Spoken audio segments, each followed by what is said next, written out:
Well, hello, everyone. My name is Don Sutherland, and I am a co-convener of the Living Incomes for Everyone campaign.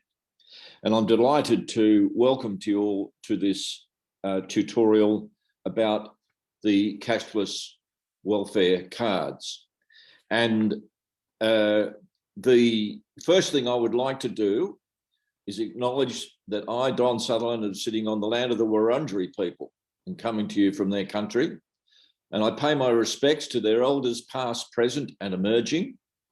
And in doing so, also assert that I understand, as do many others, that they have never ceded their country and they look forward to everything that is possible so that they can develop much greater control over their country in the future. The Living Incomes for Everyone campaign, for those of you who are not yet familiar with it, was formed around just over a year ago. And we did so for two reasons. Firstly, in the context of the emerging pandemic around COVID, we felt that obviously the government could not be relied upon to really care for the situation that was facing low-income people. And in particular, we agreed that that would include low-income people who are on industrial wages as we understand them. And so we put the campaign together in order to build much greater solidarity between all of the different organisations, both welfare type organisations, pensioner organisations and unions, of course, and many other organisations that were waging a great struggle on behalf of their constituents to ensure a better deal. We came to the conclusion that it was important that we develop much greater solidarity and try and challenge the tendency at the time towards what we called silo campaigning, which organisations were very effective in pursuing their agendas and having trouble connecting up with all sorts of other organisations who shared much in common. So the Living Incomes for Everyone campaign came together on that basis, trying to help organisations build solidarity that would eventually grow a much bigger people's movement. Tonight, we have run a number of projects over the last 12 months. Tonight's project is a slightly different one. It is going to be a tutorial about cashless welfare debit cards. And it's hopefully going to be the first in a series, depending on how we go. And we will very much look forward to your feedback about how we might improve the effort based upon tonight's experience. We are very lucky in this tutorial. It'll be in the form of a Q&A, a question and answer session, in which you and the audience can also ask questions at various points through the next hour or so. But we're very lucky, and this is with the point at which I would very much like to introduce our two main guests who will address the issues that are put in front of them through questions and through comments, no doubt.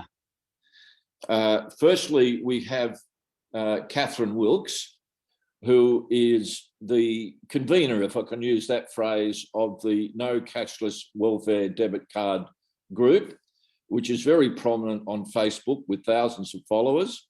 And Kathryn is going to be one of the two main speakers during tonight's tutorial. The second is Amanda Smith, and Amanda works in close working relationship with Kathryn, and she is an expert on the card, mainly from the point of view of research and things that are associated with research.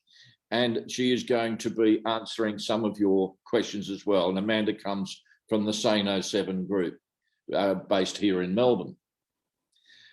So with that, I'd like to make a start on of getting underway and ask in the very first instance, just before they start answering questions, if Amanda would like to say anything quickly about Sane 07, and then Kathryn to do the same thing very quickly, and then we can proceed to the first set of questions, which will come from me. And then after that, I'll ask for those of you in the audience to indicate whether you would like to ask a question. Evening, everybody. The Sano 7 was called the Sano 7 because a Liberal Party member decided to call us 7 Sano rat bags one day. That's how we got our name. We were all 7 women who decided to fight the card just over 6 years ago. We do, for the Sano 7, we do policy analysis and research. We provide information to media, other writers, bloggers, and people regarding the card from a cardholder perspective and from a policy perspective. Whole of view, whereas and our affiliation has been since the beginning with the No Cashless Debit Card Australia group. So that's us in a nutshell. Thank you. And Kathryn, your turn. Okay, so I started No Cashless Debit Card Australia 6 years ago, and yes, we were being heavily trolled by LNP at the time, and that's where I met Amanda and became part of the Sano 7 as well. And so we've teamed up, and I've concentrated on the last 3 years. When the card came to the region I was living in, I had to make a decision, were we online or whether we were on the ground. And we went on the ground, and I assist with card holders, trying to get them information, direct them to the senators and try and help them get off the card, which we got quite a few people off. We've done a lot of protests. We've been to the Senate. I've spoken at 4 Senate inquiries. We've done petitions, media, television, the works. We're just not going to shut up no matter what they say, because that's what they've tried to do in my region quite a lot, is shut me up, and it hasn't worked. I've been stalked and surveilled and trolled, and I'm not going to shut up. Fantastic. Thank you very much, Kathryn. And I'm sure everyone in the audience are going to learn just what outstanding champions of the people Kathryn and Amanda truly are. So let's get started. The first set of questions are really going to be about the card and its mechanics. So just starting off, what is the Cashless Welfare Debit Card, and who is it that is subjected to it? I think it's over to Amanda. Over to myself. Okay, I'm just going to bring up a file to share, and I'll be sharing my screen. You've disabled screen sharing, Don. First of all, I would like just to say I'm on Wurundjeri Territory as well, home of the Kulin Nations, and I'd also like to put out a special shout out for card holders in the room tonight who are listening in. I have the cold, so you'll have to bear with me. The Cashless Debit Card is a piece of plastic. The policy behind the Cashless Debit Card is a program of compulsory third-party income management. And this is the disconnect that a lot of people get. The cashless card itself isn't cashless. You get 20% of your income to your personal account. You get 80% quarantined by third parties, which is then managed for you. In this case, the third parties are the government and a private corporation called Inju Limited. Inju Limited are not bound by Senate estimates. They're not required to appear before any Senate committees. And as we found out in estimates just a couple of weeks ago, there is no oversight on their profiteering or any regulation on their profiteering for this card. Compulsory income management means that somebody else quite literally takes control over your spending choices and decision makings. While you're free to spend your 20%, which I should add is as low as $3 a day for a person on youth allowance, as high as $11 a day for a person on DSP, your 80% is managed. It is put into categories in the Inju account, and you have to ask permission to change sums within those categories or to withdraw extra money to your private account. Cardholders are allowed to, or some cardholders are allowed to withdraw $200 a month extra to their private accounts. But we have noticed the racial discrimination inherent to that, in that white cardholders from Hervey Bay have a much easier time of that, whereas in Ceduna and Kununurra, predominantly Aboriginal populations, they're not getting access to that extra $200 a month. Sit down, I do have a screen to share, but it's still, I'm not able to share it. It is the payments that are on the cards now. let's just, for the purposes of ease tonight, let's just say age pension and service pensions are only on the card in Cape York at this time, but they are on the card. Every other payment excepting DVA, which is Department of Veterans Affairs pensions, is on the card. And it's not just your primary payment, like a disability allowance or a parenting payment. It is all the sundries that go with that, which are called restrictable payments. And they include pensioner education supplement, bereavement payments, advance payments. These all go 100% on the card. I will make my slides available underneath in the chat after we're done tonight. But the trigger payment list includes OS study, AB study, parenting payment, bereavement allowance, carer payment, disability pension, job seeker, parenting payments and parenting allowances, sickness allowance, special benefit, widows and youth allowance. These are the primary trigger payments. If you are on one of those and a rollout comes to your town, you're on the card. Okay. I need to be clear that family tax benefit is also a restrictable payment. And in Australia at the moment, 67% of families in the country are on that trigger payment, are on that restrictable payment or receive it. Good. Thank you very much, Amanda. Which can then take us naturally on to the next question. How long has the card been around and how did it get started? It's been around since, well, it started officially in 2016 in Ceduna and Kununurra. It is, I suppose you'd call it the cash, basics card on steroids. And initially it was sold as for people on the then New Star, and it was supposed to be targeted to certain people within the community. That's how it was sold to the community of Ceduna. They were lied to. When it rolled into town, it went to everybody from age 17 to 67, all payments across the board, including disability and carers. And so, yeah, it got started in 2016. It was supposed to be a one-year trial. Well, we've seen where that's gone. It's spread like a cancer, and now 15,000 plus people are on it. And if they get their way with the NT, you'll have another 23,000 people added to it if they can convince them to volunteer transition to the cashless debit card from their basics cards. So yeah, that's where it started. What is the law that it operates under? How does it work? Okay, well, the Cashless Card Trial Act was the 2015 legislation that committed the card to policy. How it works is by inverting onus of burden of proof and assuming that all people that are placed onto the program are drinkers, have behavioural social problems.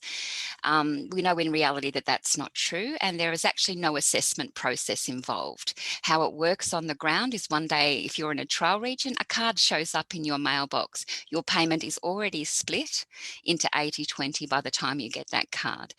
As far as the law is concerned, we have several issues there which we have trouble within the time frame going into. The most important of which are the rights and protections, which I'll just add to chat now. Which is a gift that will inform you that how many rights, and under the law, quite literally, your natural human rights, your citizenship is basically second tiered. You are no longer able to access Social Security law in regards to your protection of payment, your statutory right to not incriminate yourself, and guardian and fiduciary rights that you would normally have as a normal Centrelink recipient or a normal citizen don't apply. They're quite literally taking over management of your life and, in the legislation, your personal affairs. So it is a definite capacity statement that they're making when you're put on the card. It's not just about financial services. It's about your capacity as a person under law. The privacy legislation issues here are all contained within it, within the initial documentation. On-sell data and on-sell other information to 6 countries that we know of, and that is acceptable and justified under the Act. Human rights limitations your human rights are infringed upon and they are limited while you're on the program. And again, due to the justifications in the legislation itself, this is acceptable legislative segregation. You are quite literally segregated economically and socially, from all other citizens in Australia. You come under a different set of rules and a different set of laws. And as we mentioned before, profiteering is also left unchecked. Briefly, putting it into a 30-second answer, that's as best as I can do, Don. If anyone wants more information on how this process works, please ask us after the. Well, one more question before we will ask those of you who are joining in the audience whether you'd like to ask a question. Questions should be limited to around 30 seconds to a minute at the most. And the first set of questions ought to be about the mechanics of the card, the sort of subject matter that Amanda and Kathryn have been talking about so far. So the next question is really for Kathryn, and is if you could describe for us, Kathryn, the impact on the day-to-day lives of these cards. Okay, so for somebody who's initially, when they first get their card, they get quite shocked. It impacts them in across so many ways. So health-wise, it affects your mental health.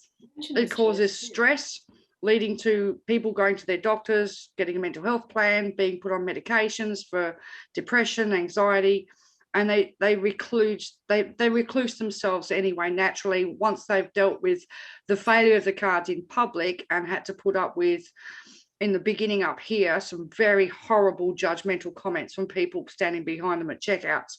And then not being able to get into community events because the money's on the card and the kids can't take part, so that upsets kids. So parents withdraw to, in the Hinkler region, you can actually do online shopping with Coles. So I know quite a few families that don't go shopping anymore. They do the online stuff to save any embarrassment and any more shame that they've copped in the past. With the health issues, it can go further as well. We did have a young mum who was an at-risk pregnancy when she got her card, and even her doctors were trying to advise Indu to, no, don't do this, it's going to affect her pregnancy. And of course, Indu staff laughed at her and said, oh, no, it's not going to cause you any problems. Well, it did. She ended up going to hospital with a preemie birth. And then she had the indignity with a hospital social worker trying to sort out a preemie baby and trying to activate her cashless debit card with the hospital social worker and the social worker from Indu. Right, and it's been shown in other regions that you get lower birth weights in pregnancy, higher mortality rates in utero, and some of the other physical health impacts. I've seen it with my friends that are on the card here. Right, one in particular, 33-year-old Jodie, she had a heart attack, and the damage done has left her with 3 leaking heart valves. Of course, nobody's going to take and put their hand up and say sorry. She's been diagnosed with a condition called broken heart syndrome, which is caused by stress. It's a very real issue. So people are dealing with the mental stress, the physical stress, right? And they also have to deal with in the community, because of the media ramp up of welfare bludgers and stuff like that. There's always the problem when the card fails, all eyes are on you. Do you know what I mean? And that is very intimidating for a lot of people. But it also causes problems at school with the kids, because when the kids can't participate or they can't get access to secondhand school uniforms and they can't go on excursions, right? We've had kids, one of the families I know, all of her kids were in counselling. And when you get 7-year-olds come home and say, are we poor because they're excluded, it has an effect on the whole family. But then it has an effect on the extended family, because then for those that do have extended family, and the grandma jumps in and is buying stuff for the grandchild to try or giving money to the mum to try and prop them up all the time, because rent failures, can't pay car loans.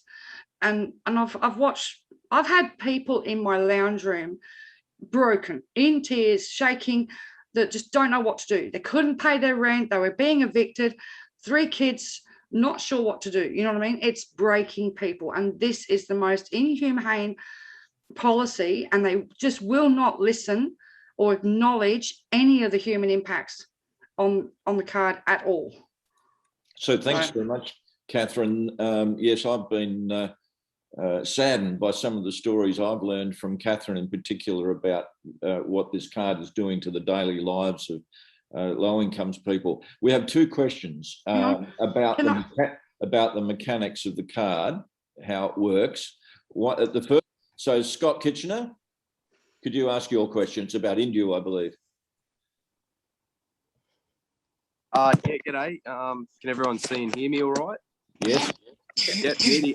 Yeah, so I remember when this this cashless welfare card first rolled out. You know, it was run by Twiggy Forrester. I'm not sure if that's still correct, and he may be still making millions of dollars off this welfare card. I'm not too sure if that's still the case.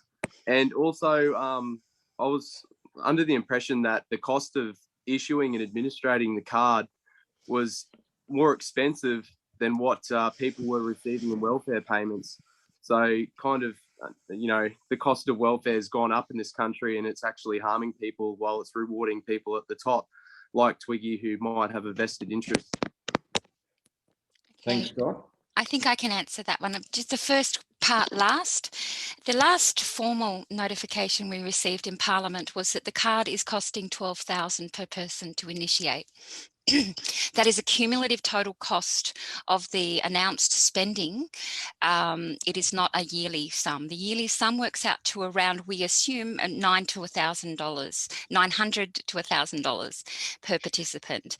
But going by the last Senate estimates, this year, 19 and 20 alone, it cost over $6,500 per participant. We do have all the data and the estimates figures, but those three sums that the senators admitted to in Senate estimates are not evidence of the cumulative cost of that year's spending on CDC.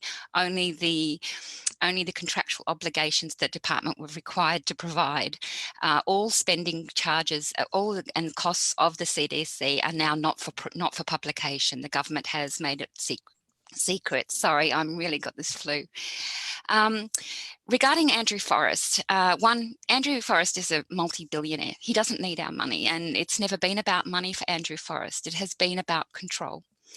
And when you see that he has a senator, a former employee of Minderoo, is now sitting in the Senate, you understand what I mean by about power and control.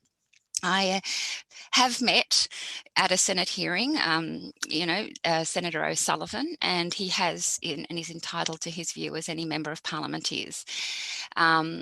But yeah, to have somebody from Andrew Forrest's own network sitting in the Senate and having him and Minderoo continue to push, say, for people like Jacinta Price to be entering into federal politics is a great concern, because this is where the power and the power play and control of private corporate interest over government policies comes into play. And that's our biggest concern. He doesn't need the money. He does need the power and control over our government, which Minderoo, being Australia's very own little Serco at the moment, especially out west, it is a problem for us. And we find that a significant problem. But Andrew himself and the Liberal Party are not shareholders in Indu. I have to say this out loud. I have the list. I know who the shareholders are. And if you are a member of ACOBA, which is a customer-owned banking association in Australia, then you are very likely a shareholder and participant owner of Indu Limited. Thanks, Don. We're going to move the content on a little bit, and in a sense, it's this next question is being posed by 3 or 4 people in the chat. It really comes down to this: what are the arguments that the government is currently using to justify the card? You want to have a go at that first, Kathryn? I'll have a go at it. We've heard every fairy tale under the sun so far. Initially, it was supposed to be to reduce social harms within the community in regards to alcohol, drug and gambling issues. However, then it moved on to, we had Twiggy Forrest in the media on the ABC at one stage saying that it would stop men from being pedophiles, which really raised an outlaw, right? Then we had Anne Ruston saying that it's a literacy tool.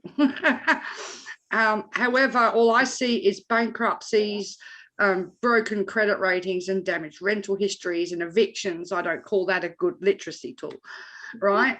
Then it's supposed to encourage welfare recipients to get off welfare, Punishment. right? But it can't create any jobs except for those that, you know, get the contracts, like impact employment agencies and stuff like that. Then it's good contracts for those people, but not for the average Joe that's out here trying to get a job.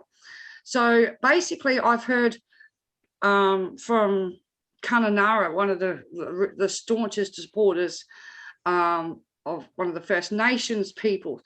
He was saying that basically it's to bring about total behavioural change, right? So basically, Yeah, I'd change. like to add to that. Yeah. In the justifications in the legislation is to reduce social harms and reduce the amount of money being spent, welfare money they call it, being spent on alcohol and drugs. Every evaluation to date has shown that that's not happened. In fact, the minuscule amounts, 85.4% of people have had no positive impact after 6 years. The very limited amount of change that has happened has been attributed to alcohol bans and other forms of suppression of alcohol purchases in communities, and even communities themselves are saying that. It's noteworthy to say that Sejuna Drug and Alcohol Centre have also come out and said the card hasn't worked to solve any of the problems that they had. So it's not just us saying these things, it's the government's own evaluation. But we have been, you know, we've been called pedophile supporters, we've been called crime supporters. People have to understand that people who have jobs, people in paid employment, are on the card right now. This is not something that only impacts Aboriginal people, who make up just 40%, not just, sorry, forgive me for that, they make up 40% of people on cashless debit cards right now. It doesn't just affect single mums, who do make up a larger proportion of people on the cards. It affects everybody across the board. We have a working mother who gets $15 a fortnight who is on the card, a full-time working mother, you know, who is on the card. So we really need to have that understood by people. This card is a blanket approach. There is no assessment of your condition done. All right, so when they say a justification like financial tools, if somebody is given like $40 a day to live on, even the experts have come out, financial experts, and said that amount of income is not enough to run a budget. It's not enough to create a budget, let alone to plan and to save or to do anything else. There's this kind of thinking is an ideological perspective, and it's a neoliberal ideological perspective, and as many people know, a religious perspective on poverty, a particular religious perspective. And I'll keep it to that. Sorry. So, Colin, if you could ask your question, please. Unmute, mate. Yeah. How's that? Yeah, good. Thank you. There's been some pretty strong statements coming out from the federal government recently about they have no intention of spreading the Indue card to pensioners and other areas. However, Minister Ruston has made a public statement, I think in Parliament, saying that pensions are welfare for people who can't look after themselves. That's his statement. And I understand it's been supported also by Morrison. Making that connection and reducing the pension to status of welfare would then seem to open the gate to introducing these sorts of things, the Indue card, to other groups of people. Do you have any comment on that, Amanda? Yes, I'm probably not going to find a big audience for this, but age pension hasn't been a protected payment since 1986, when the end of the National Welfare Fund and all the money in that was returned to the consolidated revenue.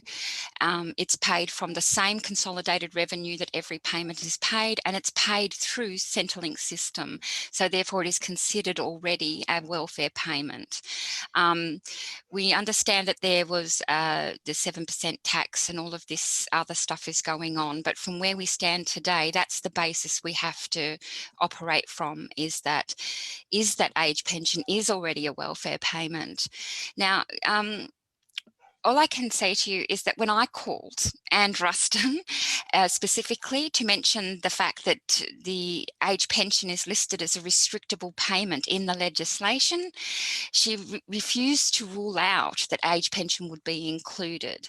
Now, a lot of the statements that are going on between the Labor and the Liberal at the moment forget to actually mention the fact that age pensioners are already on the card. Not just people up to 67 years of age, which used to be the old pension age, by the way, but you've actually got people in Cape York right now who are on age pension, or who, from not having a birth certificate, can't get age pension, so they're on carers or job seeker or disability, who are actually on cards right now. So the question of when the government is going to put pensioners on the card is already resolved. They're already on it right now. The question is, will they expand that to include more?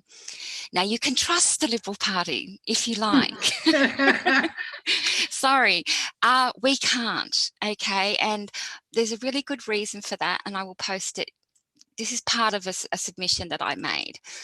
Okay, right now, the age pension is a restrictable payment. For the first time in the whole legislation history since 2015, it's actually made it from voluntary to restrictable payment.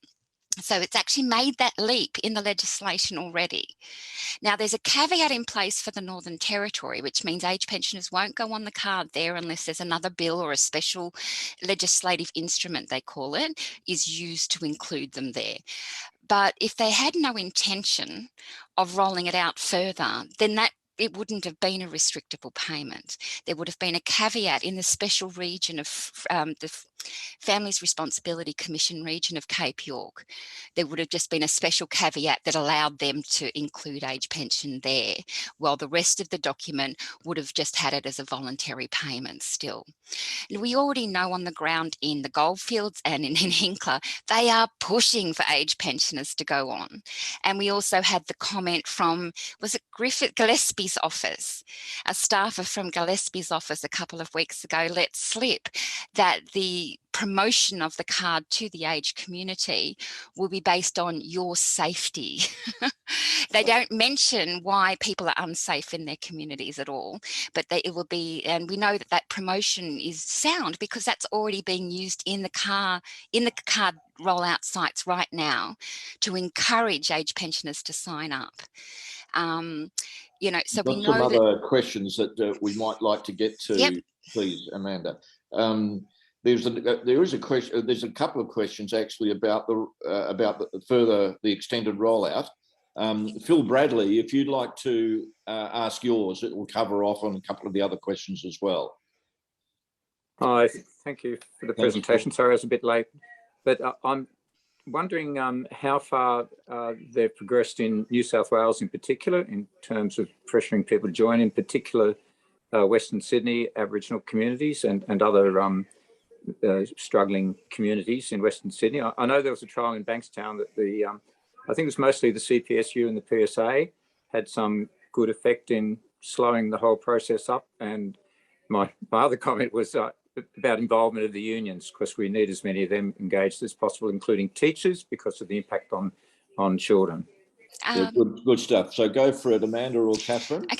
The card you're speaking of that's already in use in Bankstown is the Basics card. Okay, a very different policy and a government-run policy.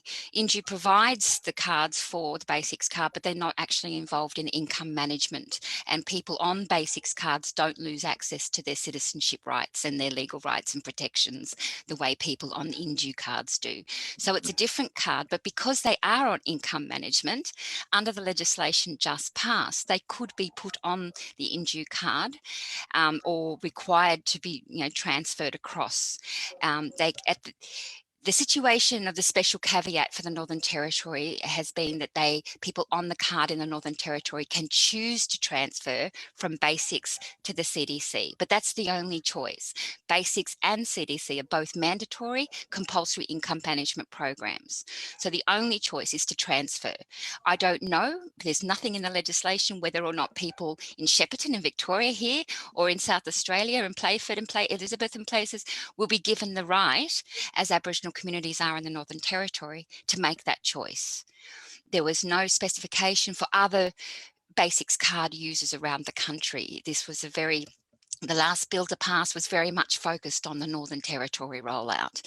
Somebody has asked about those rollouts and, it's been in all the press. The National and the Liberal Party have already voted internally to roll this program out and to do so incrementally. New South Wales soon, across Australia, starting with all people, what was it, Kathryn? All under 36s on job seeker and youth allowance. Possibly parenting payments. Possibly parenting payment as well. So the national rollout is impending. If NLP are re-elected, it's a done fact. Okay, thank you very much. The next question is from Danny. I think the pensioners one has been covered off, Danny, but you've got another question which is about this subject of developing the campaign. So Danny Mutton, please. Yeah, I guess the only other question I've got about pensioners is how are they trying to put pressure on pensioners to go on the card? Secondly, in relation to the bank actions that are coming up in September, my question is, have the people organising the actions spoken to the Finance Sector Union, who is a union that covers, I guess, workers who work in the major banks, because obviously you might be able to get some solidarity with them prior to the actions happening. I guess from a union point of view, it's always good for the members to know why there's protests outside of their workplace. So probably engaging the Finance Sector Union might be a good idea, and I'm not sure, you might have already had some steps to do that prior to the action. Okay, the September actions were just a decision made by our admins and moderators group only a couple of weeks ago, so we haven't had much of a chance to do the reaching out, but that is a really good idea and we'll take that and run with it. Regarding, I think I spoke about the pressures already being put on age pensioners now to sign up for their safety. So, and that is the biggest pressure that's being put on at the moment. A lot of it too, in some cases, it's warranted in the sense that people with cash are now becoming targets of assault, but that does not single out the age community as a sole source of that focus in communities. Crime in all trial regions has risen as a result of the card.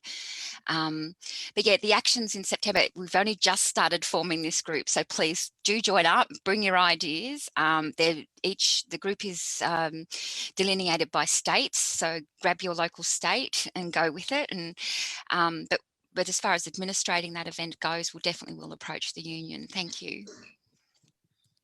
Well, CPSU, I'd like to say thank you very much for all your support for the last 6 years. So we do have a lot of union support already, but it's small.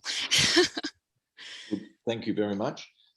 Perhaps we could just move on to a question once again that has come up from several people in the audience, and that is about the response of the major political parties who are in opposition. What sort of a reaction, what is the nature of their reaction to your campaign?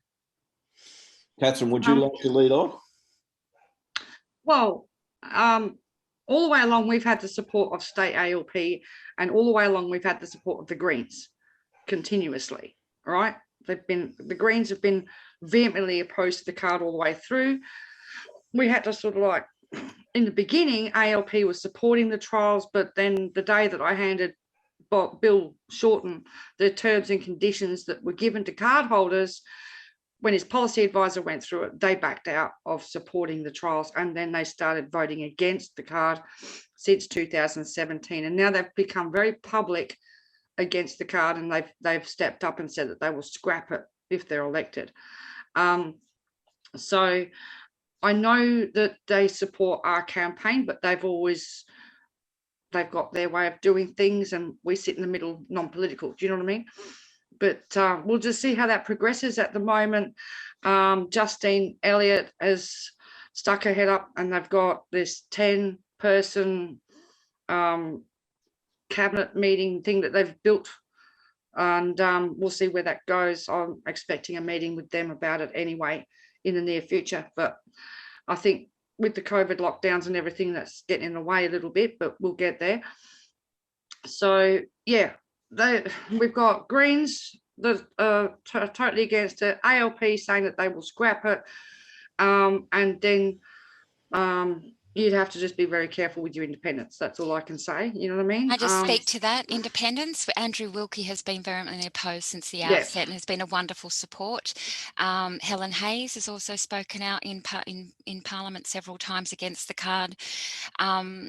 You know, and we've also had Senator Rachel Seward and Senator Sue Lyons, who have actually been hands-on with card holders on the ground, non-stop since the beginning. That support has been invaluable, and the consistency of their messaging, their willingness to stand up in Parliament and call out the lies that are being told there, has been, you know, one of the things that has given us a lot of faith and hope for change. ALP's bipartisanship was withdrawn only in 2017, but consistently along the way, we have watched their evolutionary process go, you know, and we've been a part of that informing process. There are no saints in politics. We're not naive and we're not stupid, but ALP's position on the card, we absolutely and thoroughly support. Just to smash this card, to end compulsory income management in Australia is the goal of everyone working in our field. I mean, it is the goal, and they've just come out and said that's what they're going to do. In order to pass this election, One Nation do support the card, Danielle. Unfortunately, they have voted for it every single time. And the last debate, Pauline Hanson actually stood up and said that welfare recipients have no legal rights. So we have tried to inform Ms. Hanson. There's also questions along the same line about Jackie Lambie and Jackie Lambie voted for the card initially, and she has a very strong tie in relationship to Andrew Forrest and Matthew O'Sullivan that we're not comfortable with. She voted against the bill this time because the NLP didn't provide all the things that they were supposed to provide along with the program when it rolled out, and she was able to see the correlations between the abandonment of people on cards in basics cards regions to what was happening again under indue cards. So there's hope there. Trust, another question altogether, but there's hope there. Andrew Wilkie and Helen Hayes, on the other hand, we have no compulsions trusting them. There's also the Australian Workers' Party, Australian Progressives. The New Liberal Party, we're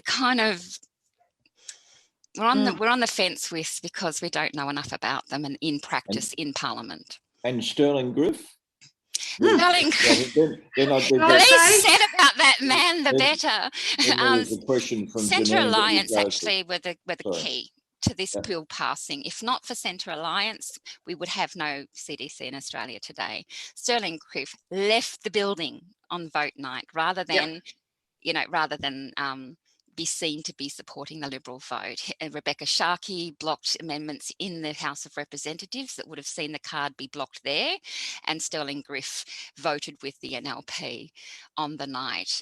For the last two bills now, Tim Storer and Centre Alliance have both been the single vote deciding it. This program has never passed on merit, not once since 2015, not on evidence, not once since 2015. It has only ever passed on the basis of backroom deals, and that is really important to know. All the evidence supports us, supports the card holders, which we see tonight.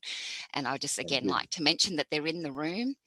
Okay, these aren't people that are, you know, over there or out there. You have two card holders at least sitting in the room tonight, and for their bravery, we exist to amplify their voices. That's what we do.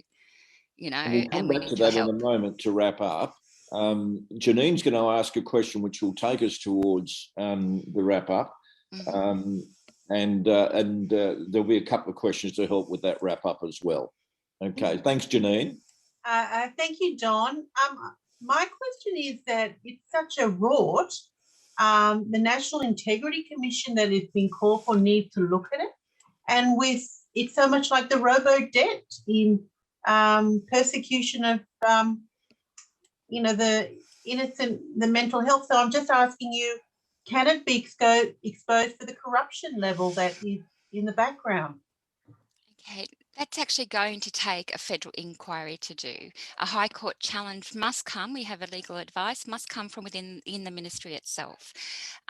We've explored all of our legal options, but because there are 3 different exemptions from the law that Indu have. They're an untouchable entity. Cardholders have no access to sue them, and very little, except for maladministration legislation in each state, to sue the government at all for any costs. So change will have to come from within the parliament. Definitely through a federal ICAC, the relationship between the National Party and this card, and how this card was implemented, and the nature of contracts and the financial situations will come out. And I'm very pleased to say that's exactly what Anthony Albanese has suggested will happen under a Labor government. So whether you like Labor or not, if you don't want this card, we're stuck with the 1-2 ALP Greens in our position. And from our perspective, ALP primary vote is the most important vote that we can do this election.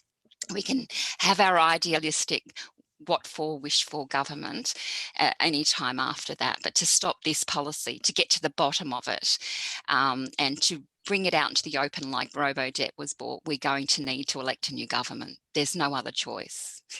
You know, for us, now, in the no other end, choice. just to go to the final couple of minutes, and I do want to say something very briefly about the Life campaign itself after that. But to finish up, both of your organisations have endorsed the demands of the Life campaign, living incomes for everyone.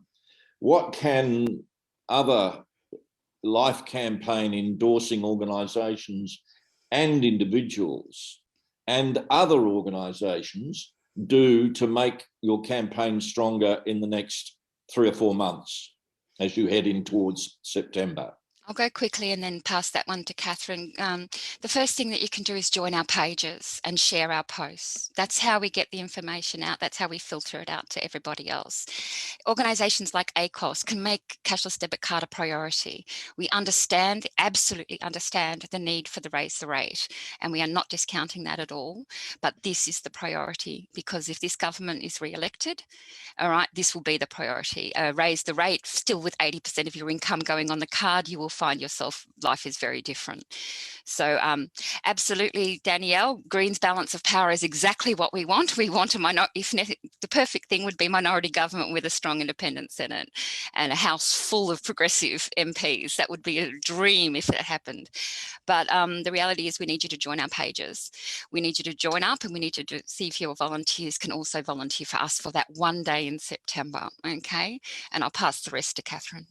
What do you think, Kath? Yeah, the same. If you can join us, if you can hop on to No Cashless Debit Card Australia Facebook page, scroll down, you'll find the link there for the group. If you can help chip in, buy a shirt or whatever, right? Because I'm on a disability support pension, and yeah, I can't afford to do everything myself. If you can help that way as well, because everything costs money to do things, but I'm working towards September. Let's say I've got some props to make that I want to be able to send around the country. I'm not going to give too much away yet, because we haven't set it in stone as yet. So whatever way you can help. And even if you can't, like, even if you just want some flyers, we can send you the PDF, and you can go out in your community and give out flyers to people. We have people that randomly pop up at train stations in Brisbane, or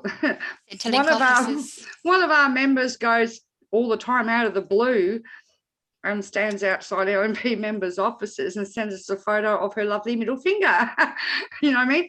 That's her protest. She's autistic. She loves doing that. You know, that's her little thing. We have that famous finger has gotten so much awareness raised about the program and what the cost is, but also reveal politicians. It's revealed who's really voting for this. It's like Julia Banks is a big thing at the moment. So I'm on Twitter going, hang on a second, you know, all the women that have been impacted by her voting choices also have a right to be, you know, considered. But another thing you can do. Our petition, I've just posted it to the chat. Please sign our petition. Well, it sounds really pathetic, but please so the sign petition is in the chat. Please download it to your own computers.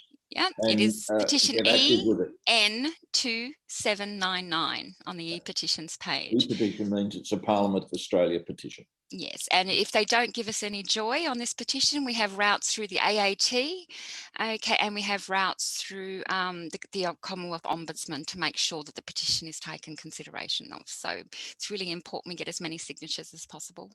Now, we are a little bit over time. We've just got two little things to do before we finish up. Firstly, just a little bit of information about the LIFE campaign for those of you who are not yet familiar with it.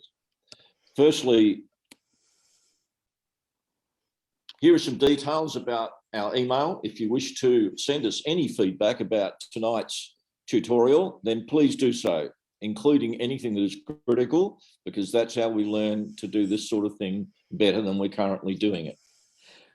You have also there our web address and how to sign on to the newsletter. We put out a newsletter every now and again, which contains information about specific organisations. 82 of them have endorsed the LIFE campaign so far, all sorts of organisations, and then also the activities, particularly of those organisations that are combining together in solidarity to support each other in pursuing their demands. And our statement of demands, just to reinforce, includes section 3, which I've highlighted there, which is to end, we must fight for a system that ends the harassment of people on low incomes and who need social security, but with dignity. So that's it for now about the LIFE campaign. I want to finish off by saying this. I have come to learn just what champions of low-income people, both Kathryn and Amanda are, and we've been lucky enough to be able to learn from them tonight. The thing is this, is that they have been running a very effective campaign for 6 years on the smell of an oily rag. They need supporters. They brought the situation to the point where the biggest opposition party is now paying attention to what they say and their knowledge about the destruction of the lives of low-income families. So I'd like you to put your hands together in this virtual manner to say thank you very much to these champions of the struggles on behalf of low-income workers, and to say thank you to all of you for joining in, and good night for now.